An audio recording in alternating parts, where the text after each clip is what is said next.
Je m'appelle Philippe Daloy, je suis ébéniste en métier d'art. Mon atelier est sur l'avenue Royale à Beauport.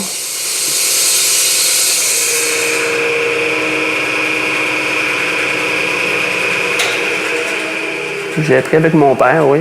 Mon père m'a pas enseigné le métier là, pour que je devienne professionnel, mais il m'a appris toutes ces techniques-là. Donc, les techniques traditionnelles que lui avait apprises, qui ne sont pas les techniques contemporaines, mais vraiment les collages, le rabotage, les tenons mortaises, la mouluration. C'est des techniques vraiment de base d'ébéniste qui aujourd'hui sont un peu moins utilisées, je dirais, mais c'est comme ça que j'ai appris le métier. Évidemment, après, j'ai appris d'autres techniques, là, mais c'est comme ça que j'ai été initié avec mon père.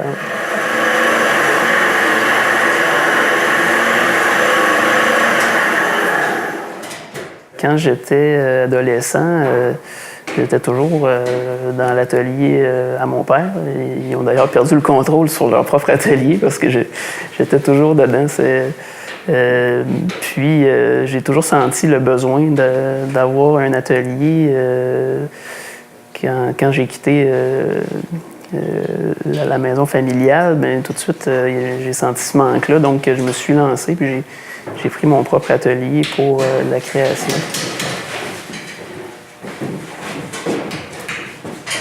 Avoir son atelier à la maison, c'est pour moi, c'est vraiment, j'estime que c'est un énorme avantage. Si on regarde l'époque de nos grands-parents, c'était la norme, en fait. Aujourd'hui, c'est plus le cas. Il n'y a plus de forgerons dans les cours arrière ou dans les caves de bâtiments. Évidemment, les temps ont changé. Mais c'est extrêmement avantageux de pouvoir travailler dans un contexte où on est dans son environnement. Chaque artiste, je pense, a besoin de ça pour créer.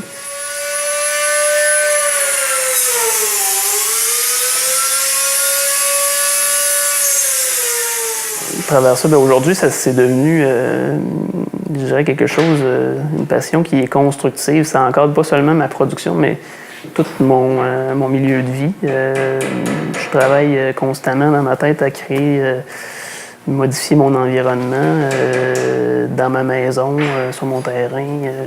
Ça m'habite constamment.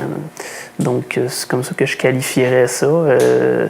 L'artisan est toujours en train de créer ou de vouloir transformer un peu son milieu.